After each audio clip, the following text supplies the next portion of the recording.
All right, everybody. Thanks for joining this. So really excited about this Influenced by OUTFRONT X. We got a ton of great guests today. I'll go around and introduce them real quick. So we have the Juliana Cobb, Executive Creative Director at Droga 5, Joe Sciarrotta, Chief Creative Officer at Ogilvy. We have Bio, street artist, Greg Mike, street artist, also founder of his ABV agency and gallery, and the one, the only legendary Peter Tunney. So thank y'all so much for joining. Really appreciate it. Peter, you're dipping down over there, man. Enjoying the cigar? He's a diminutive legend. Well, so I wanted to start this off the same way I kind of start any client meeting I'm in, just because I feel like it's a good way of making sure everyone's on the same page, and pulling from a quote from Greg Mike from a Page 6 article. Greg, you said, "I feel as an artist, it's important to utilize all the tools that I have at my disposal to encourage good." So the question is, why do y'all do what you do? You know, why are you in the advertising agency world? Why are you in the street art world? So Peter, why don't you kick that off? That's me? That's you, the legend. Want me to respond to that? Yes, well, sir. I agree what Mike says. And I'm a little bit less intense about it. You know, I had a billboard up in New York with you guys that said, "Thank you, Ai Weiwei." And one of the great things that happened to me in my art life was Ai Weiwei came to New York and drove past my billboard and saw it and reached out to me. And we were talking about it. And I was talking with the guy who ran his big show in New York. It's called the Art Fund or something, right? It was 300 sites, by the way, Ai Weiwei show in New York. It's insane, the biggest thing ever. And he said to me, you know, all art is political and all art is activism. And I disagreed with him. I kind of would like to think that, but you know, there could be some 78-year-old guy painting sunflowers, and you could make an argument that it's activism political, but it's not. It could be art. In this film that just came out, I saw Artist Protest. Somebody, it was a Shepherd or Banksy or someone, kind of waved their hand and said, "Art for art's sake is over. Now you have to have something to say and say," right? And so I love what Greg said. I think it should be for good. There's a lot of like evil and satanic art out there too. I don't know if that's for good. I guess we could rationalize anything in 2020 because that's apparently what people do. Maybe that makes you realize something about the devil. I don't know. But I do feel a big responsibility, like Greg says, to use your weapons, to use your reach, to use your access, to move the needle somehow on stuff you care about. You know, I have 111 artists here in the Woodenwood Walls that have done jobs for us and murals for us. And I could tell you this, every single one of them, without exception, is on the side of marginalized and disenfranchised people, and that we need to be more kind to each other. I think those, and more kind to the environment. You know, those things, those are like the big pillars. And man, these guys work on that. And the big difference today compared to the artists of the 80s that I grew up with, where guys really, you started to smell the money, where you could get really rich as an artist. When I was growing up, you couldn't get rich as an artist, you know? And so I'm just compelled. I'm like Richard Dreyfuss in that movie, Close Encounters. He's making the mashed potatoes in the kitchen. He doesn't know what he's doing. That's how I feel. So I don't feel as directed or as laser focused. You know, I'm deeply into different aspects of mental health spectrum. I'm on the front lines of that. Wrongful incarceration, I'm deep in that one every day. It's just a horror show. Prison reform, the environment and how we treat each other. And I think about that every waking minute of every day, not since George Floyd and not since the pandemic, since like 1985. And just finding a way to express, what do you want to say? You know, and I'll just leave you with this thought, you know, because I've done a lot of billboards. And I love having my billboards up. Those are my pre-pandemic billboards that say courage and remain calm and don't panic. A lot of people think I put them up because of the pandemic or the protests. No, that's what I've been thinking the whole time. So for me, and I do a lot of interviews, and they say, you know, how has your artistic expression changed since the crisis, since George Floyd, since whatever? I'm unchanged, dude. I'm unchanged. My empathy volume has been on 10 for like 30 years. I'm going to just fight the fight, deliver a couple hundred more messages, and fucking die. That's it. I don't know. It's you know, that's what you do, right? That you just work. And like, you know, Bio is on a project with me now. We've done stuff. Greg Mike just did When We All Vote with us.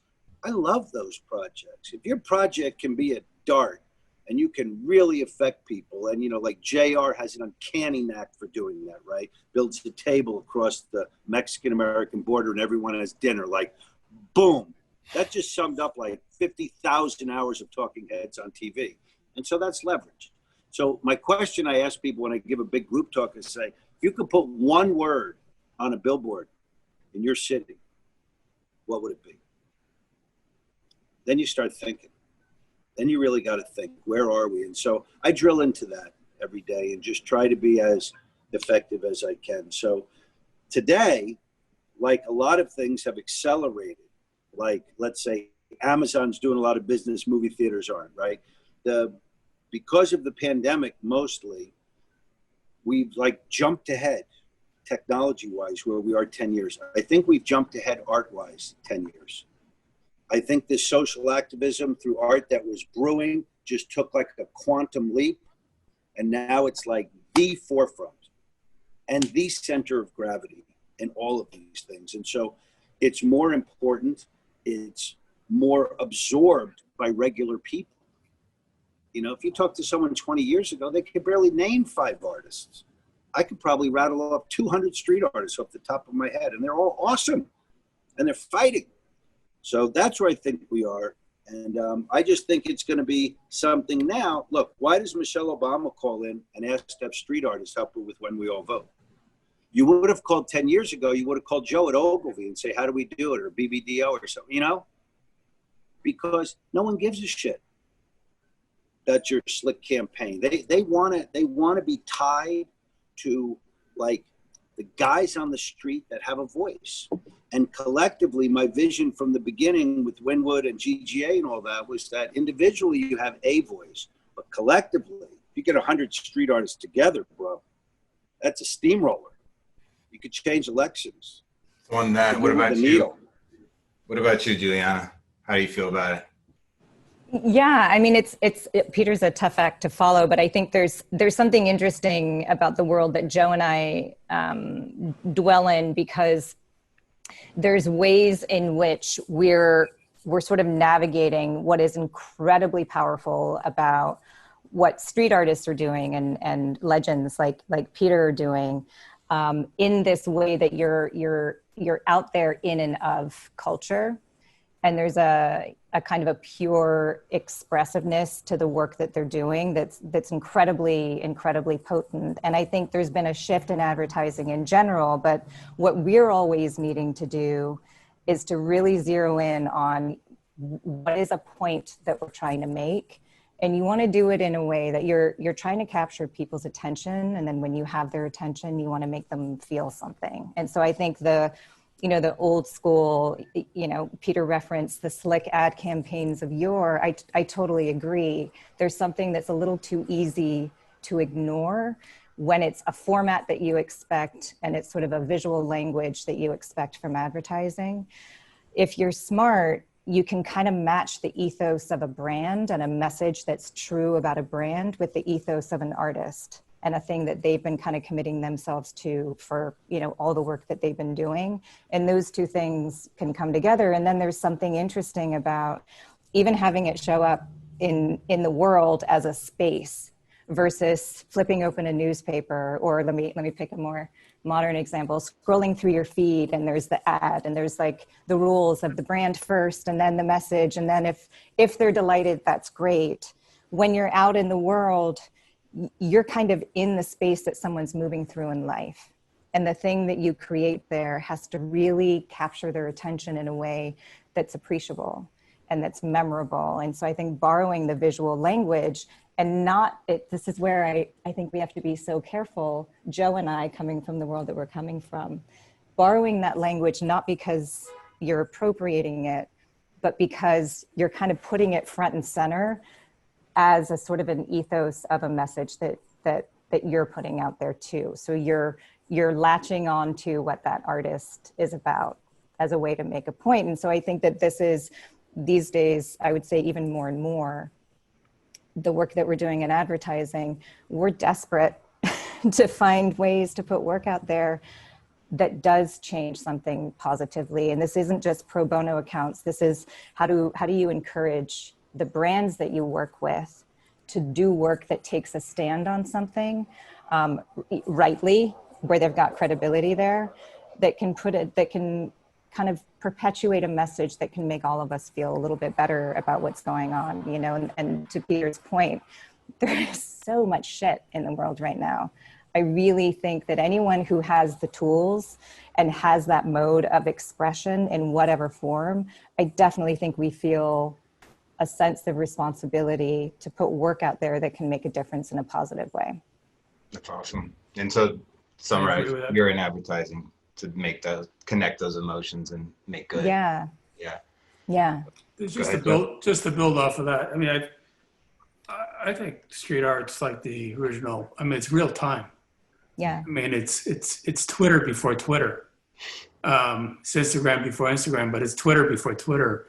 I mean, you could answer any question, any movement, any things in your head at the moment, and it can change in an instant.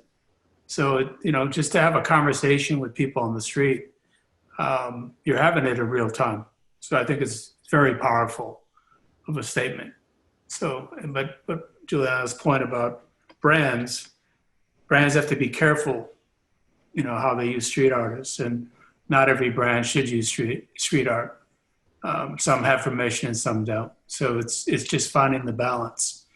And, you know, there's so many great street artists, and Bio and Mike, and you guys are great. I've looked at your work and it's tremendous. And, you know, it's just, you just have to find the right artist for the right project, for the right message.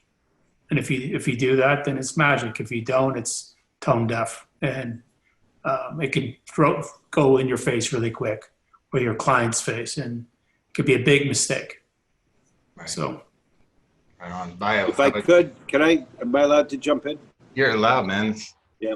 You know, on what Juliana's saying, you know, I think today, every we'll just call them big corporations, brands, whatever you want, that contingent, you're required to chime in on this social moment. You're required. That's not an option for you, right? It's now required. And that's what I mean by the acceleration. And I do think that it's the corporations. I do think the trade they're going to co-opt the cred of the street artist to make their brand look better. And we're going to let them, but you got to pay us, and you got to let us do it our way. That's the trade. That's a trade on the table. Absolutely. I can guarantee you this. Shepard Fairey's not doing an ad for Exxon. I guarantee you. And so the artists have the choice who they're going to work for. Right. And then I think for the corporation, it's how you're going to use the artist. Not everything is wrapping your bottle in the imagery because it's pretty. You know, McDonald's did McCred. That's the dumbest campaign I've ever heard of in my life. Sorry if any of you guys did it, but like, luckily, no. McDonald's, you don't have McCred, dude. That's Ron English. You don't have any cred, right? No. What you could do, what Pepsi did some years before, I don't know if anyone saw it, but some artist, I forget his name, did like 618 wheelers that were all lit up in the desert. And they drove in a circle, and it made a peace sign, right? And you could see it from outer space. I think it cost Pepsi like $5 million. That's how you do it. Mm-hmm. You give the artist the money. You let him express his greatest thing. You say, we support these guys. Yeah. You know, what are you going to do?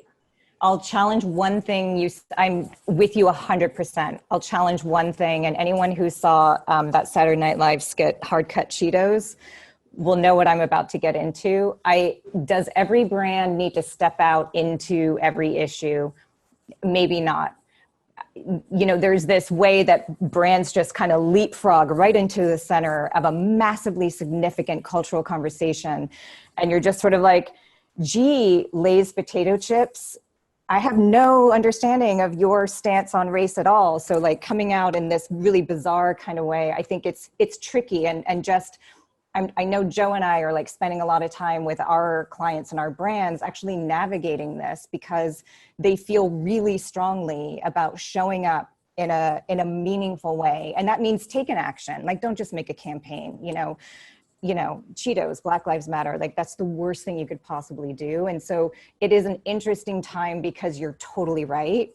Brands and major corporations are going to be responsible for shifting a lot of the change because they have so much power in terms of their money, in terms of their numbers. But there's this way in which when you're putting the message out there, it's a minefield, and rightly, like it's really being careful about how you show up and making it not just be a glossy narrative that doesn't connect back to a reality. But to your point about street artists capitalizing on all of this, hell yeah, like absolutely. This is the moment. And I think it's great that there are so many avenues for artists like Bio and you and all the street artists. And Droga's used, we did a Seize the Awkward campaign. It was for suicide prevention. And there was something like 60 unique artists, and we chose them because, and I think this is another really important thing, each of you has an aesthetic often, and there's a spirit to that and an energy to that. And I think you kind of tap into that individuality and that sense of personality and just the feeling that's coming through in that particular style of art. And that's another thing that I think in advertising we're really mindful of. It's not just pick a street artist, it'll make us seem more authentic. It's what are they all about really? And what does the look of their work, what kind of feeling does it evoke? And that has to be a thing that you're intentionally tapping into as well. Also, when Droga first opened, the first ad they ever did was, and they got so much press, it was almost tagging Air Force One. Tagging Air Force One. It was Banksy before Banksy. It was such a stunt, and everyone, like when I first watched it, was like, wow, somebody really tagged. I wasn't sure. It was Echo. Yeah. Echo did it. It was for Echo, but and it got so much PR in a positive way. Yeah. And God, it'd be great to tag that plane now, wouldn't it? Yeah. Oh yeah. I'll pipe down after this, but to your point, Juliana, it is a really fine line to navigate. And when I say you're not required to use or chime in. You're required to think about it. You're required to think about, do you address and jump in if you're Lay's potato chips for Black Lives Matter? Or do you not address it at all and just do a funny ad with the M&M kids or something? But I think you have to be thinking about it. When the Super Bowl chose Tristan, which I really chose Tristan. He's a perfect guy for the Super Bowl, and Jessica agreed. Think about what else could they have put on that ticket. That was the most important thing to them, was the ticket. That's the thing Roger Goodell is interested in. That's the thing you touch. It's the 100th anniversary of the NFL. It's a Super Bowl, just a huge moment for them. It's a really big brand. They're super careful. I mean, if you put a Rolls Royce or a Budweiser can on that ticket, you look like a total asshole. Right? Like that's not going to work at all. And the NFL, I didn't write the narrative. The NFL has a ton of issues, from Colin Kaepernick to concussions to equality. They got so much corporate healing stuff they're thinking about. And look how Tristan addresses every single thing in that one ticket. There is no art department at an advertising agency that can do what Tristan did. That's like, he's a real Da Vinci of what he's doing. And so what they do when they get him in there and he agrees to do it his way, you're suddenly down with the people. And you're acknowledging this kind of art. My first conversations with the NFL and Steve Ross and the Miami Dolphins was like, we're not really into how does it cross over like the NFL and street art? Like how to connect those dots for me? And, one of the owners said, I'm not really into ink and skulls and tattoos. I was like, you're a white multi-billionaire from New York. You're not the client. Every single player on your team and every person watching is. And so I think the connecting street art with pro sports, it's like connecting street arts with rap music. It's just like a layup, right? They're born out of the same thing as 20-year-old people. They're thinking about the same issues. So I think it's a great way for big brands to address stuff, and has to be done super carefully, because God forbid you do that the wrong way. That does blow up in your face, like Kendall Jenner ad or something like that. Yeah. You know? Greg, Bio, you've done a ton of stuff for a while. I'm kind of curious to hear from you guys. Just, we're going down the advertising rat hole, but I think, you know, you're coming from the place of pure street art, but also having to dip into our world. And Eddy, I don't know if you had another line of questioning you wanted to. No, I was just going to hand it off to Greg and Bio. Yeah. Good. Yeah. Good. I mean, like Peter said, you got to be careful. Like, if you're coming across as fake these days, you're going to be called out as being fake. And nobody wants to be on the wrong side of that message. Like, if you're going to go in and promote something, you better believe in it.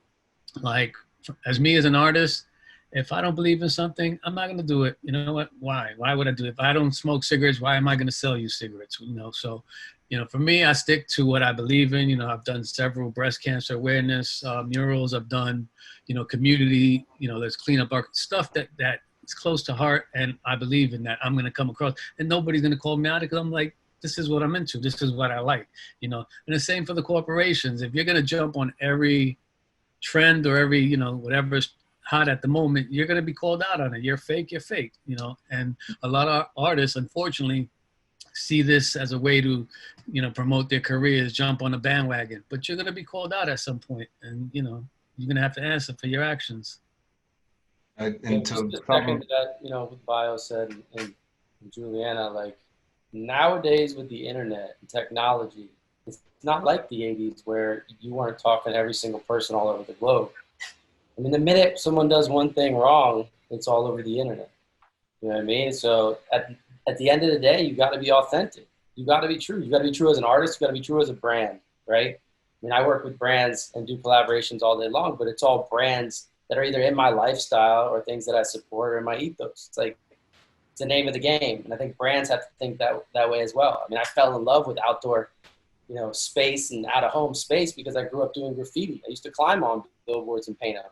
And now, you know, I can put imagery up there. And that's why I've kind of, you know, and over the years, I think it grows and grows for me. You know, me with my practice is like, you know, I've started incorporating other people's messages and views and thoughts into all my out-of-home stuff. You know, with my Loudmouth Says billboards, now that's not my voice. That's the voice of the streets. That's the voice of the internet. You know what I mean? So I think it's important, too, to once you have those platforms, really to let others speak as well. You know, it's not just about what's in here. That's awesome. And something y'all were saying, you know, going back to the point about every brand needs to speak up, but Juliana, your point about, well, maybe not Cheetos or Lay's, but everyone feels the same thing, that, no, I want to say something, I want to do something that makes a difference, because we're people that think that's how we're made. We you know, that's how we're wired at the end of the day. So I do think Cheetos, I do think Lay's, I do think whatever brand that's awkward needs to do something, but maybe it's internally. And I think that's, you know, something we always preach here is just having that conversation. Like, I get that's what you want to do. You want to pull the trigger, you want to jump on the train and do it, but like, let's just talk and understand, because then maybe it is an opportunity for Bio to come in there, because there is a connection and paint the lobby of an office or whatever the case is that really connects. And Bio, talking earlier, you know, I loved what you said about, you know, the name of the game for you is fame, at least when you were starting out.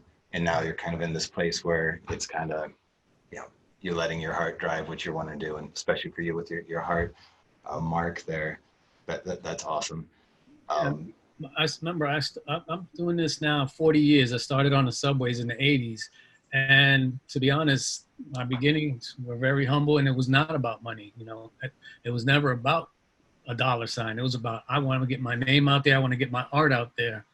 So that became my driving force in my life. Like, I want to get my name here. I want to get it there. Little did I know later on in life it was going to come back to help me, where, you know, companies are reaching out to me and like, we need, you know, to get in a spot where we get a lot of impressions. I'm like, I think about this stuff all day long as I'm driving. I'm looking at rooftops. I'm looking at billboards. I'm looking at the side of a wall. You know, I walk into a lobby and I'm already looking at where's the best place to, you know, if I were to write my name, where to look, you know? So I'm constantly in that mode. Now, if I could add one thing in there, you know, when we were kids, we used to throw the football around, right? And one guy was better than the other guy. We never thought about the money of being pro football players, right? It wasn't on the table. And that's 40 years ago what Bio was saying. Things do evolve. Like Bio's saying, he's taking in all this imagery all the time. That's going in the computer. We're processing. But I think there is a place. I did a huge project for Absolute Vodka. It was called Absolute State in 1992. It was one artist from every state in the country. I'm a sober alcoholic, you know, for a long time. I don't drink. You know, could I do a liquor brand? Could I help you sell your liquor? I can, and I will, if you help me get an innocent guy out of prison and take care of him. I will. And sometimes for me, in that case, I was very attracted to the CEO of Absolute, who's a legendary guy named Michel Roux. I'd work for Michel Roux any day of my whole life. He's an unbelievable supporter of the arts, and he had it in his DNA. But I don't use their products. I think that Bio could do Coca-Cola for sure, or the London Police, or Greg. You know, there's a lot of things out there that we can do, and I like Shepard says it in almost every interview. He doesn't mind working from the inside out. After you've been just banging on the door for a while, throwing rocks on the door, you realize you got to get in the room where it happens. And I think there is a place here where I'm excited to be in the room where it happens. I'm excited to work for Michelle Obama. I'm excited to work for the NFL because it's a chance to blow it out, And I'm on the side of the artist. And the final thing I just wanted to say there is, when we showed up here, even 10 years ago, the dialogue that I would have from a property owner would be, I've got a wall. I'll let your guy Bio do it. Oh, what a generous guy.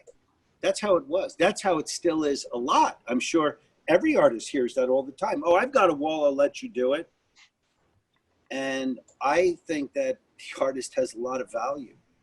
And why the hell should they go for no money, working so hard, in many cases really risking physical injury and life and death, as we know. Well, you that guys die.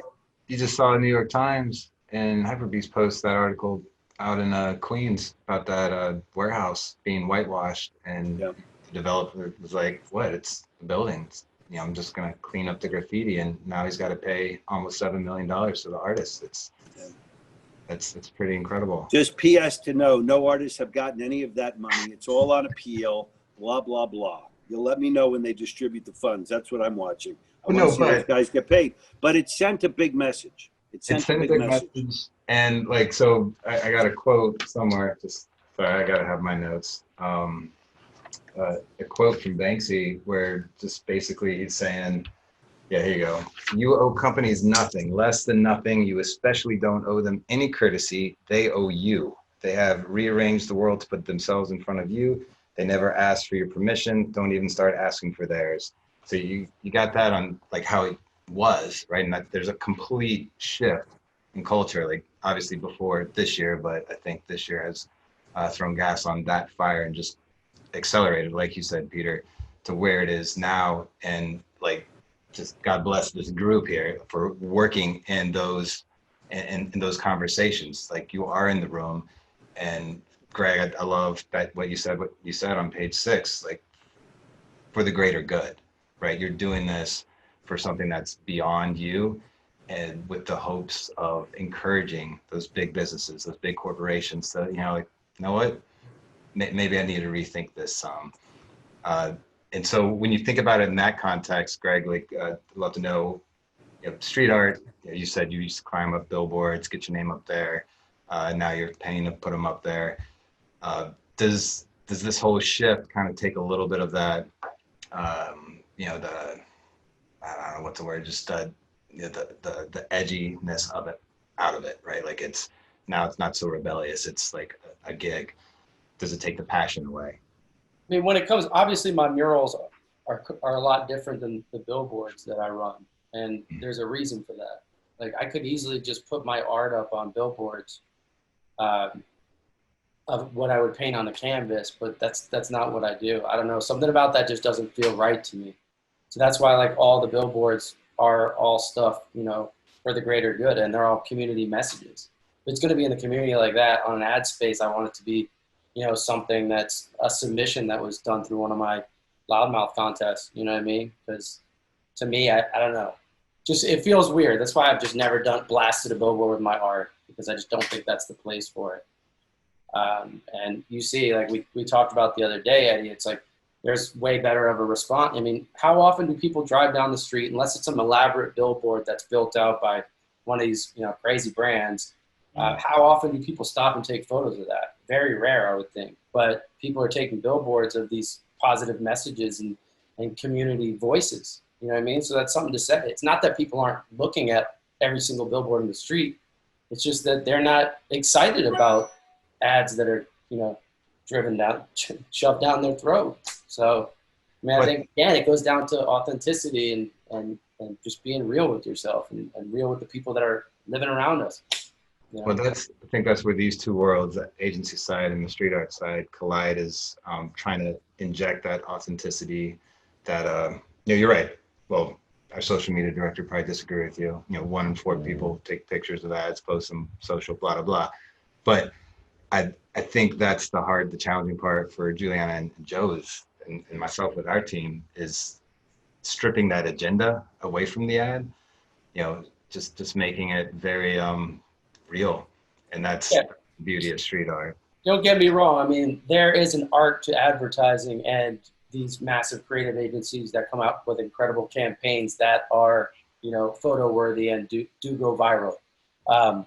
But that's different than, you know, Jerry's Plumbing, you know, all these other random billboards that just go right in and out of your head, you know, as you drive by. For sure. Bio, I noticed, I saw on your Instagram, breast cancer awareness, some illustrations you're doing for that. Out of all the different causes, what are the causes that really drive you and push you? I mean, breast cancer obviously is a big one for me because my mother's a breast cancer survivor. So that's something that touched really close to home. And it's funny because before that, I had never really had an awareness of, you know, I obviously knew about breast cancer, but it was never that close to home, where now I was like, you know what, I need to be more conscious about this and get it out there. And the response that I have gotten from these murals, it's like crazy. Like just yesterday, there's some runners that do a breast cancer awareness run every year, and they've used my mural at the end point. You know, you see them coming across the finish line and they end up in front of the mural, and they send me this mural, this video of it, and I was like touched. I'm like, wow, this, you know, this affected so many people. The impact that it had was not something I was even that aware of. And I think that's, you know, what every artist in their right would bring to these ads and billboards. You know, when you want to connect with people, you need to use real people. You use the Greg Mikes, the Peters, you know, people like myself who are the people, because it's the only way you're going to connect with people, if you're using real people. Awesome. Well, I was going to dive into some Q&A here. Before I do that, any final thoughts before we? I'll add one comment on it. It doesn't have to be crime to be fun. And I could tell you that from my personal life, because I've been on both sides of the street, right? So I'm an OG from New York for like 45 years. I did it all. And I used to think, really, in my life, if it wasn't illegal, it was just no fun. That goes to everything that I did, by the way, not art. And I just think there's a lot of that in the art world that I rail against. You know, like they kind of love it when the artist dies young, commits suicide, even Vincent van Gogh or Basquiat dying. Well, fuck that. I'd like Basquiat to be alive today, you know? And I like to see what they're making. And the same with Van Gogh. It was a big expose. You know, the guy made a beautiful film about it, that Van Gogh didn't really shoot himself, which I believe. These kids shot him and he was dying. He said, don't ruin their lives. I think that makes him a greater guy. But we love the story of the artist in the field having an epileptic fit and killing himself. And we love that story. I don't love that story. I love Alexander Calder's story.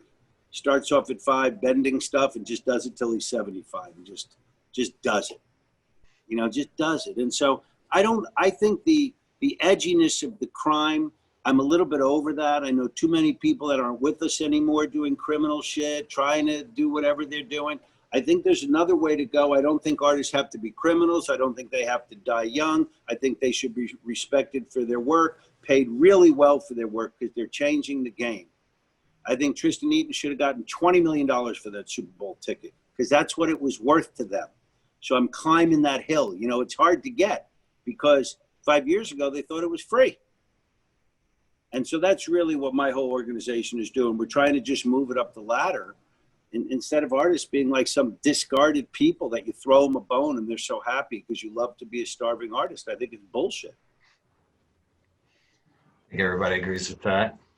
Well, on that point about, you know, the passion, you know, wanting to go out there and breaking the rules or whatever, how often do you now like feel like, you know, when you hit that passion subject, do you ever feel like as a street artist, you have to reel it in? Even, I think the same thing applies to the agency side. You get passionate about something. How often do you have to kind of slap your hand and reel it in? I mean, at this point, once you cross that line of your face being known, you can't, because all you're going to do is go out, put your name somewhere illegally, walk into your office the next morning and have the police there waiting for you. So that's not, you know, that's not happening these days like that. You know, for me, some of the best work is when I'm not working with any brands, any companies. I'm just there and I feel like painting, using whatever colors I want, any style of lettering I want to do, and just like, boom, create and be like, bam. I don't care if anybody sees it. I don't care if anybody buys it. At that point, I was just creating for the point of creating it for me, for my, you know, inner peace. So. Yeah, I think get babysitters to go out to do graffiti is an expensive habit. So lawyers. I also think if ad agencies did sign their names to the work would probably be a lot more interesting and better. So since Totally agree with you, Joe. we're anonymous, so but if our name was on it, I think the whole, you know, the whole commercial space would look a lot prettier and a lot more meaningful. That's, you know, awesome.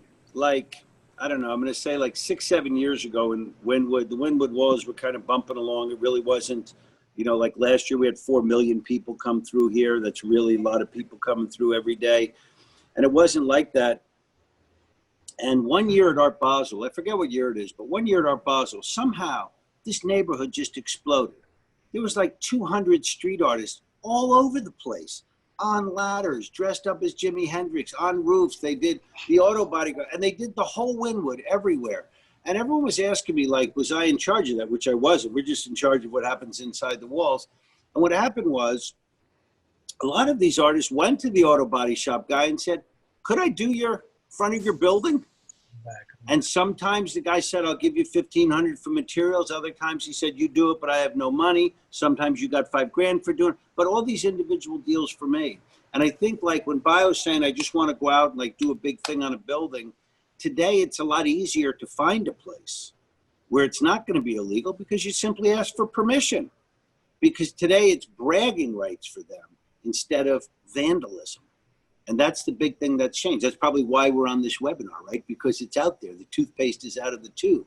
And so you could ask a guy, can I do that wall? He'd say, oh my God, thank you so much. Do you need a little money for materials? That's where we are today. So well, you don't.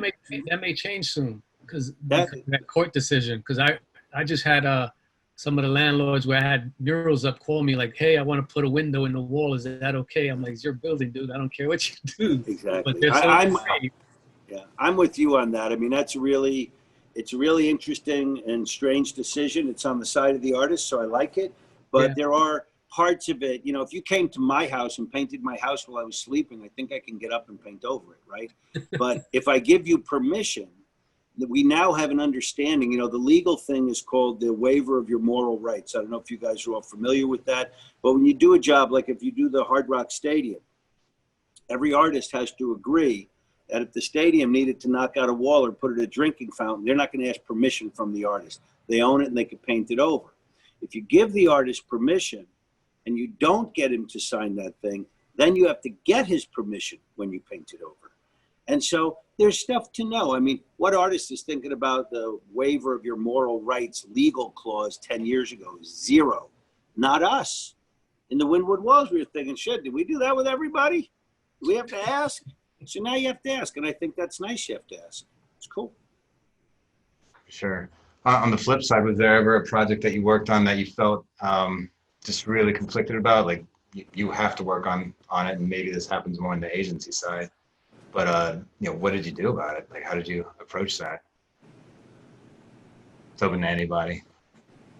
I think, yeah, I mean, we're in the business of, we probably have a little bit even less autonomy, I would imagine, than Bio or Greg or Peter, but you know, you're often in a position where your agency has a certain account and they ask you to work on it. And I think there's an interesting moment where you've got to kind of come to terms with, is that where I draw the line? Because honestly, you could kind of peel back the layers of a lot of corporations. You work on Amazon, you work on Facebook, you work on Coca-Cola, whatever. It seems like it is what it is. It's a product people drink, it's a whatever.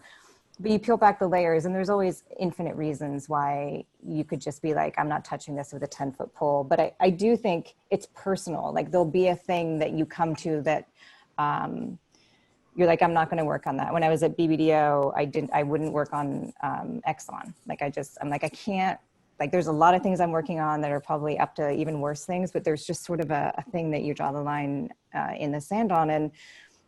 And, you know, Facebook was a challenging one for us to work on at Droga. You know, there's so much that we're aware of that's extremely problematic about them as an organization. And, you know, a lot of creatives were like, I only want to make work that's honest, but that is pointing to something that is genuinely effective and positive about what that platform can do. And so I think the work that they have been doing has been really powerful for that reason. But there were some creatives that were like, I'm not going to work on that. And you kind of have to honor that. Like we get it. Like in this day and age, advertising is as much sort of a space of honoring what people's morals and values are as anything. And it's something that you do have to grapple with. And I think sometimes when you pull from that, when you step away from that, it opens up doors for even bigger opportunities to where 100%. It's supposed to be. Yeah. I don't mean to take over the conversation. You know, in the old days, I used to work at a brokerage firm and my boss was the president of MoMA, Don Marion. You go to a show at MoMA, the Metropolitan Museum of Art, the Whitney, any of them, they were always sponsored by Philip Morris or cigarette companies. Cigarette companies had a lot of money they couldn't spend, so they sponsored big art shows. I don't know if Van Gogh signed off on that Philip Morris thing. And there's been a lot of that kind of money. You're starting to see some of it with the guy at the Whitney that was making tear gas or something, right? And he's got issues. So we're in this situation of vetting now from both sides. The artist is vetting the corporate client. The corporate client is also vetting the artist. You know, I did hear a story of an artist that did a project.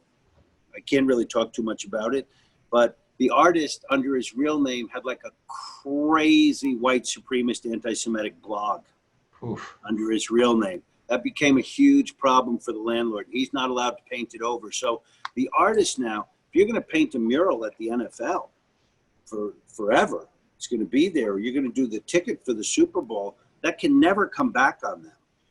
You can't get arrested. And listen, you can't do these things in real life, but you get in a bad car crash, you kill someone, you get Me Too'd, you get whatever today. Like Greg said, it's out there everywhere. So, you know, we're picking artists that will do their deliverables, show up on time and are reliable. Super important, by the way, super important. And also guys that we can trust, that are made of what they say they're made of through and through. Because when you're not, they're going to find out right away too. Both sides.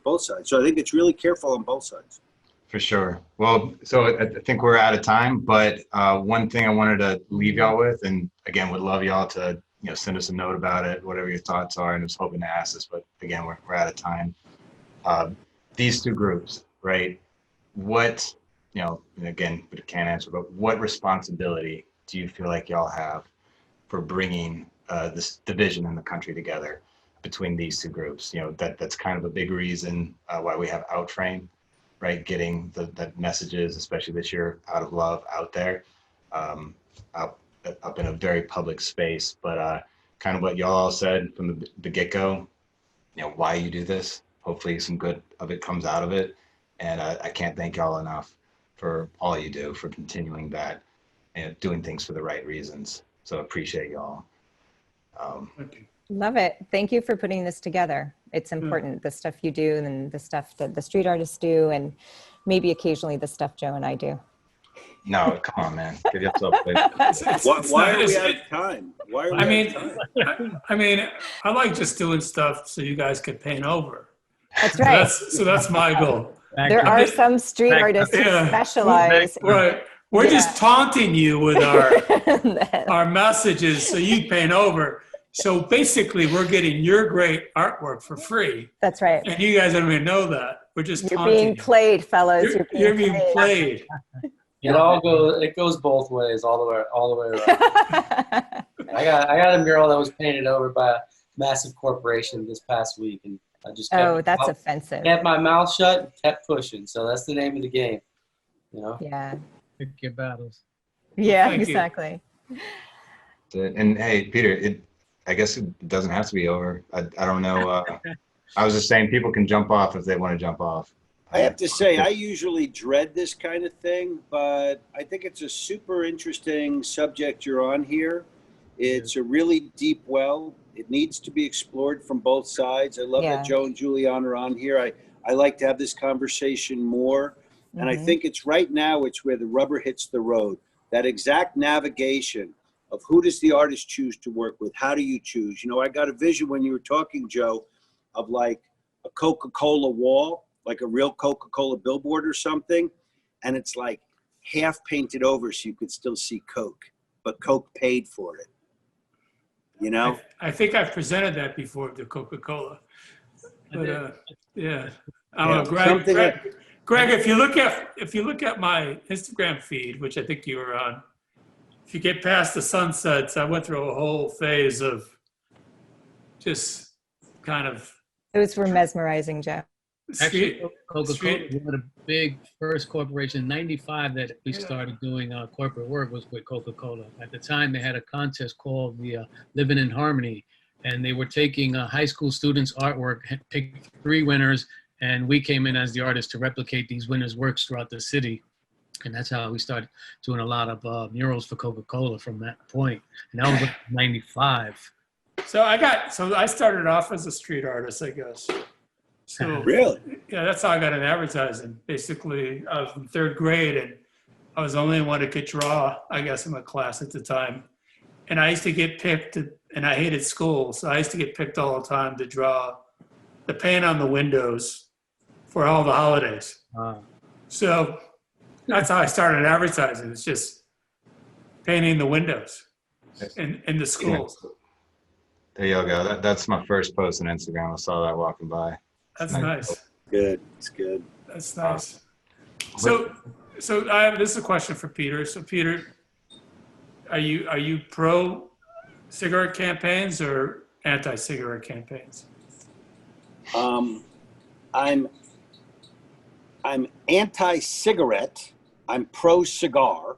That's what I want to know. I would do, listen, like Andy Warhol did Chanel, once you're really presented with it, and if you have some autonomy, I don't really want to work for Exxon either, but I'm with Shepard.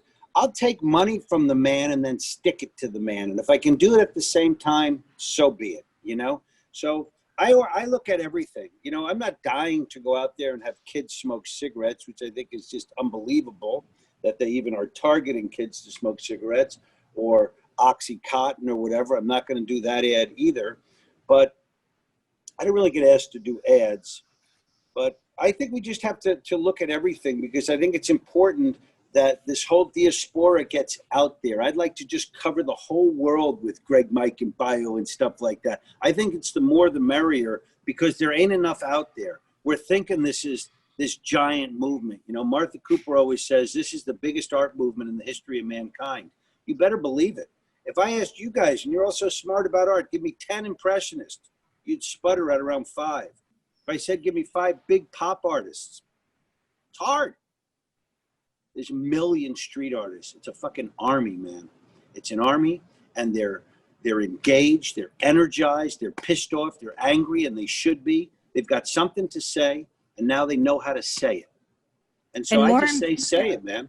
Yeah, and more importantly, it's where it's where people are. So it's not art that's sort of in a rarefied space locked off in a museum. It's out in the world that we're all inhabiting. And I think that is why there's this visibility that makes it so much more memorable. Like you can name the street artists that are prominent in your neighborhood.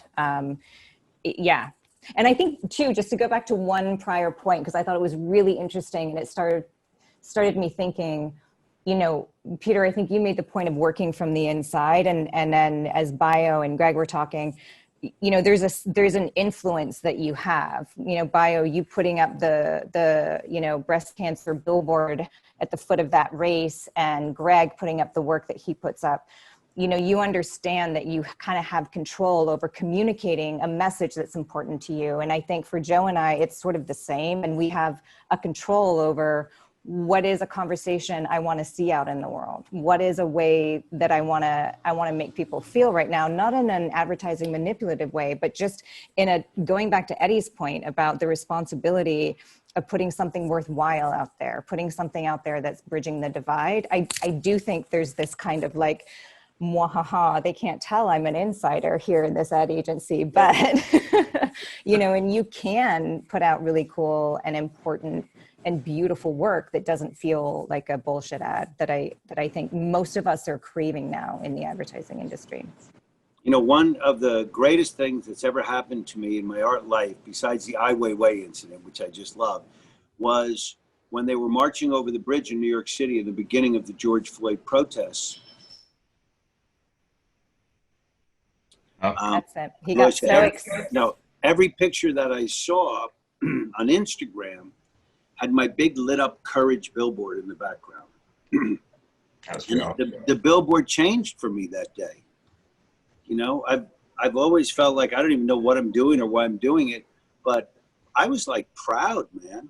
I was proud, and people were relaying to it. So sometimes you have something out there and the world changes, and then they pay attention to your thing in a different context. And so like when Bio's doing breast cancer, most of the time we think in this very binary, linear way, like I put up this billboard, I got X amount of views. But there's another much bigger, more amorphous, wonderful cloud that lingers, which is like hope. It's like if Bio, of all people, can do that, I say of all people in a good way, and like he is out there, then I can do it. It's empowering. And I think that radiates not through the 33,000 people that saw it or clicked on it, but like 33 million people that hear about it and think, wow, this is possible. It's so cool. I think there's just a huge overarching message of like hope and power to the people that comes out all the time that you can't quite put in your accounting book. And I think that like when you do that, and like that Courage billboard is my only example where I was like, wow, that's really resonating with people today. And that feels good. That feels like traction. And so sometimes you feel really dead in the water and no one's paying attention. And other times people pay too much attention. You know, it changes a little bit, but I think it's hopeful. I think it's really hopeful when you just do stuff like that. And that's, I mean, your exact point of why I'm in my industry, outdoor, because like you can't measure. I know they're starting to figure out ways to measure, and you know, that's what we're doing, but screaming to thousands of people in the same place at that exact moment and whispering just to Bio, just to Greg, or just to Joe, something completely different, and internalizing that differently, it's that emotion that I think everybody on this call is striving to connect with, just finding that emotion. And you know, to y'all's point about you do the work that you're passionate about, that only really comes from what's already in there, or from really just taking the time to just shut up and listen to somebody else and then understand. And I think that's the beauty of what y'all do. You know, the interesting thing about... There's a question. The next 3 weeks, what do you guys have planned? Do you have anything big planned? Any surprises? My in-laws are at my house. That's surprising. No, is there any big thing happening? Any big collaborations? I mean, I think, you know, the When We All Vote for me is like huge. Right. It's huge.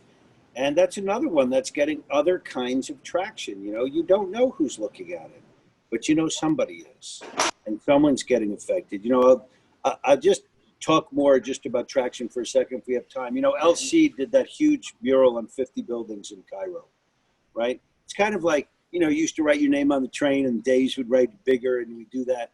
Now street artists are going really big. You know, JR did those things in Sao Paulo, and then LC did his huge mural. I mean, 50 buildings, one mural to honor the garbage people of that community, who, by the way, don't refer to themselves as the garbage people. They refer to everyone else as the garbage people because they create the garbage. They refer to themselves as the cleaners, which they are. But that film and that project turned a lot of people's heads around, including mine. And when I went out one morning in my fancy house to the end of my driveway, I was putting out my garbage and the garbage man came by and I like shook his hand and thanked him. I felt differently about the whole thing. And I think what we all have in common on this call, including the brands that you represent, is that we're trying to connect with other human beings. If no one sees your mural, if nobody looked at your thing, if no one took the picture over the bridge, it feels really empty to me. And I think there's a drive on both sides, possibly slightly differently, to connect with people, to deliver a positive, hopeful message, like Greg said in the front of this call, that it's something good out there. Because the way I look at it, you got like 70% mental illness in America. It's really dire, down, dark situation. I get it all, but someone's got to stand for joy. It's okay. You can have a joyous day. You can have a great day. You can make a funny thing. You can put big loudmouths up there. You could do whatever you want, you know? And so we want to connect with people. That's the thing. So if you put it up and you connect with people and then they connect with other people, you got a big chain reaction going on right now. That's why we're on this call, because that chain reaction is in mid-stride right now. And it's coming, baby. It's like a tsunami, but it's a wonderful tsunami triggered by horrible events. Joe, we got Outframe being judged right now. That's answered your question about what we got going on. That's coming out soon. But I love that, Peter. That's great. And one thing I do love about outdoor, I was just thinking about it, is just the quickness of it. You know, when it comes to painting a mural, you know, producing a wall the size of a lot of the walls I paint, you know, it takes a lot of time, money, resources, my staff, you know, paperwork, even to get, you know, clearance and whatnot on the walls and protection on the IP rights and whatnot. But the beauty of outdoor and billboards and digital billboards and things is how fast I'm able to deploy this stuff. Like, I've been getting inspired by more and more things that are happening around me, and I'm able to create an illustration, you know, in the matter of 15, 30 minutes with some of my Loudmouth Says billboards and flip it to Eddy, and he has it in multiple cities all around, you know, the U.S. And I mean, I think there's so much beauty in that, you know, and how that can impact, like, as an artist, how fast you can work. The speed is exhilarating. One day I was talking to your boss over there at OUTFRONT, and he said, "You want to go in Times Square tonight? Can you send me some images?" And it might have been you. And I like texted or emailed the giant definition of courage. And 1 minute later, it was up in Times Square on the biggest billboard there. I mean, that's just so fucking cool. Crazy, man. You know, it's so cool. And Joe, I know you put together that Rona stuff with the local artists in Chicago. I love seeing that up, man. Oh, thank you for helping us with all that. Yeah, it's an amazing time, and you know, I'd love to collaborate with all you guys, figure out what to do. But we just, from an advertising point of view, we just have to do it in a real, honest, authentic way. We can't just think that this is, you know, something that, you know, let's just do this for every brand. And we just have to do it in a real way. Well, maybe that's the next steps for, like, not that there's another call or anything, just because I think everyone's off. I don't even know if people are listening still, but who cares? Yeah, exactly. Yeah. They're dropping like flies. and I keep getting this fly like Pence. Keeps flying, buzzing my house here. So. But after the elections, I feel whatever side wins, it's going to be a huge need to just come together, and maybe that's this group right here figuring out. You know what you're going to need is you're going to need rural artists, which would be interesting. It's true. Put out rural artists in the farmlands and see what they can do. Yeah. Shoot, well, between Peter and Greg, y'all got so many connections with so many artists. I wouldn't have a problem with going out in the middle of nowhere. Tell me when, tell me where. Yeah, it'd be fun. Especially you drive through America by these barns and the stuff they paint on these barns. It's just awful. Yeah. Some of these messages are so just in poor form. You know, not everyone is ready for everything. Yeah. You know? It's a big world out there, and there's a lot of room between New York and LA. Yeah. You know, that's what we've discovered during this time, you know. And there's a common thread. You know, remember that there's a Mad Men episode where John Hamm comes up with the tagline for Lucky Strike. He says, "It's toasted." That's what they were going to do. It's toasted. They love that word toasted. It was going to be like a delicious cigarette. And that like eureka moment when you get your tagline, I think it's the process you're describing, Joe, where you're like, listen, we're going to use bio for this. It's going to be amazing. But in order to do that, you have to know bio. Yeah. In order for that to be in your selection process. So this getting to know the artist through across all different platforms, physically coming to the Wynwood Walls. You know, when I first came here, no one knew what the Wynwood Walls was. I got emails all the time. I still do call it Windword and stuff like that, you know? And so there's like a big push of awareness, education, getting the artists out there, knowing their names, knowing what they stand for. Then you could process that information, and in your computer head of all your other brands, you think, you know what, I'm going to use Greg Mike for this. It's perfect. And then Greg might say, I'm not into that. And that's okay too, you know, and then you go to your next guy. But that's the process. But instead of coming up with it's toasted, you're going to come up with bio. But Juliana definitely wants to use Greg for Cheetos.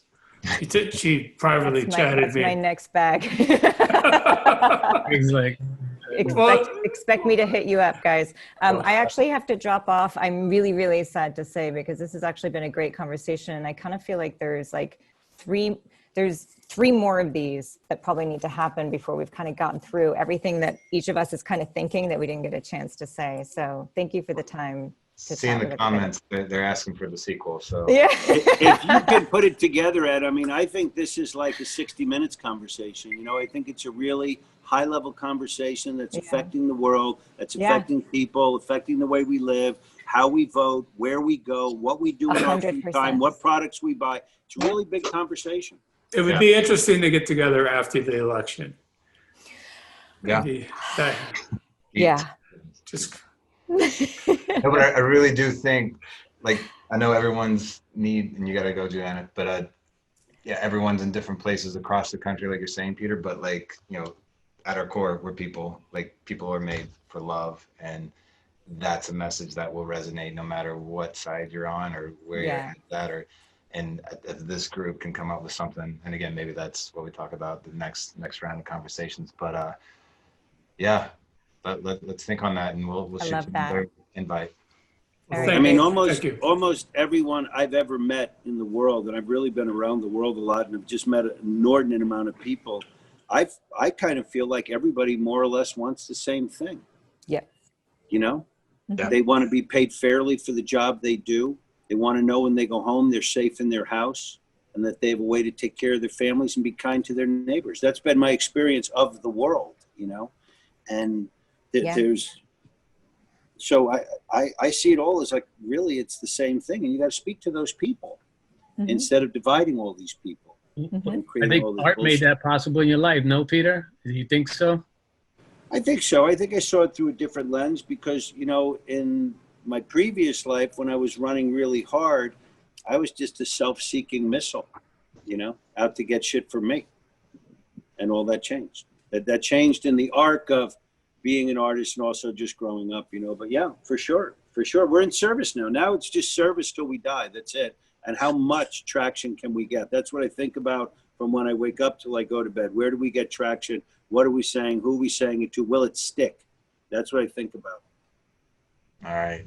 Well, hey, Juliana just dropped off. I don't want to keep it going without I'm her. jumping too. You guys, happy to Thank talk you. to Eddie if you had any time. Ed, thank Take you care, so guys. much I gotta for go doing finish this. I thought it judging was great. those Thank y'all, entries. man. See you Thank guys. you.